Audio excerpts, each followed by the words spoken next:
Salut, c'est Sigma pour une nouvelle vidéo qui n'était pas prévue. Aujourd'hui, nous allons parler des 4 gestes barrières qui vont vous protéger des violences policières. C'est parti.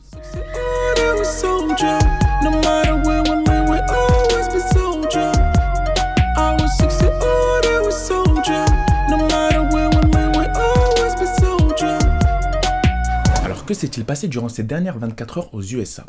2 meurtres sur des Noirs tués par la police. L'un par coup de feu à bout portant et l'autre par étouffement respiratoire. Un jour normal aux USA, tu me diras. Les 3 points communs de ces 2 meurtres, filmés en direct et postés sur les réseaux sociaux, à l'heure où je vous parle, aucune charge contre les policiers impliqués, et enfin, les victimes n'étaient littéralement pas armées, sans défense et ne représentaient donc aucun danger. Où est-ce que j'essaie d'en venir? Nous savons que ce genre de crime arrive de manière récurrente et depuis maintenant plusieurs années sur une même communauté. La communauté noire aux États-Unis et pour ce qui est de la France, les Noirs et les Arabes des quartiers. Alors, peut-on faire quelque chose pour protéger sa vie et faut-il faire quelque chose contre ces violences policières? Avant de commencer, à ma décharge, cette vidéo n'est aucunement une incitation à la haine contre les forces de police. Cependant, il est intéressant de voir comment est traité un homme blanc armé, prêt à tirer et un homme noir désarmé, sans défense. En partant de là, il n'y a pas besoin d'être Einstein pour savoir qu'en étant noir, arabe ou un peu trop foncé, tu te retrouves dans une situation assez délicate si tu es confronté à la police, du moins différente que si tu étais blanc. Et ça, Huey P. Newton et Bobby Seale l'ont très rapidement compris lorsqu'ils fondèrent en 1966 le Black Panther Party for Self-Defense, qui, grâce à leur programme en 10 points, a réussi à enlever la peur qui résidait dans la communauté noire américaine persécutée par la police raciste. Et j'insiste bien sur le concept de peur, car vous verrez que cette peur va jouer un rôle déterminant dans votre survie et la mienne.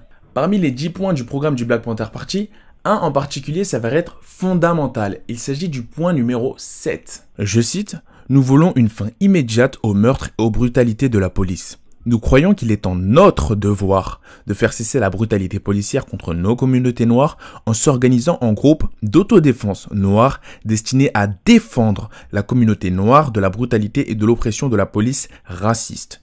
Le second amendement de la Constitution des États-Unis d'Amérique donne le droit de porter des armes.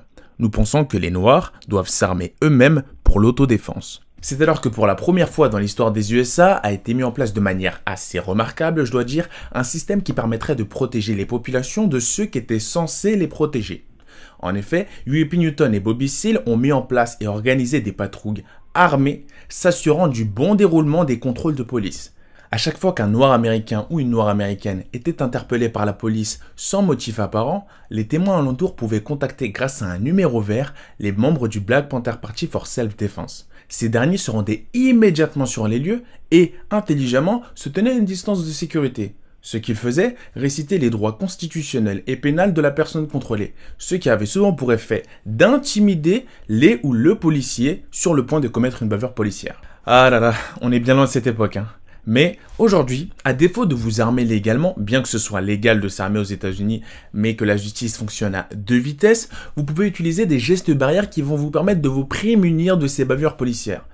Quels sont-ils? Premier geste barrière à appliquer lorsque vous vous faites interpeller par la police sans raison ou que vous êtes témoin de contrôle abusif, sortez systématiquement votre téléphone et lancez une vidéo.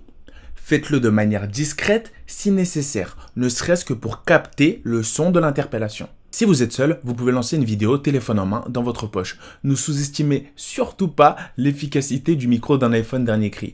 N'hésitez pas, en plus de cela, à créer des raccourcis iOS et à utiliser des applications dédiées spécifiquement à cet usage, telles QVP, Urgence, Violence Policière. Deuxième geste barrière à appliquer, restez calme, restez zen, ne cédez surtout pas à la colère ou à la panique. Je m'adresse surtout là aux personnes qui ont le sang chaud. Ça va vous permettre de rester maître un maximum de vos actions. Troisième geste barrière et le plus important, si vous êtes plusieurs à être témoins d'un contrôle abusif, appliquez en groupe les gestes barrières numéro 1 et 2 et laissez une personne aller parler au policier pour savoir ce qu'il en est.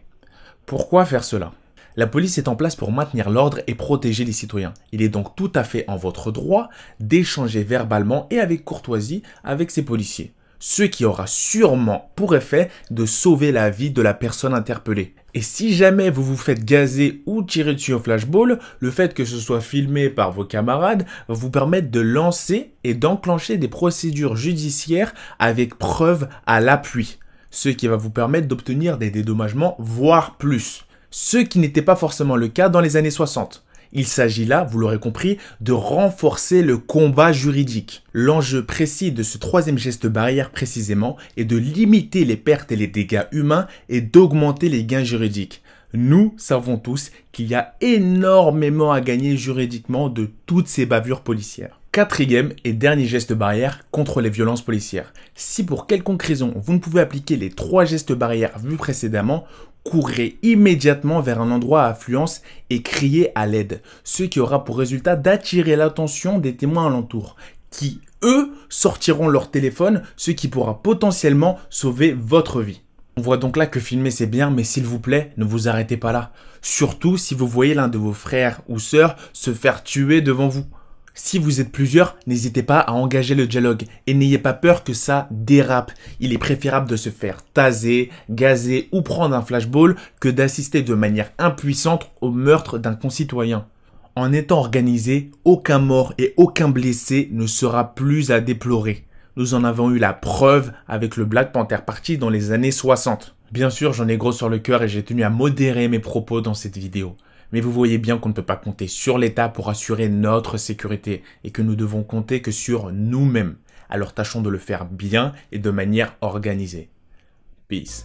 C'est la fin de cette vidéo. Si elle t'a appris des choses et que tu as aimé le sujet, n'hésite pas à partager, t'abonner et surtout à laisser un petit pouce bleu. C'est très important. Tu peux notamment nous suivre sur Instagram, Facebook et Twitter. Salut, c'était Sigma.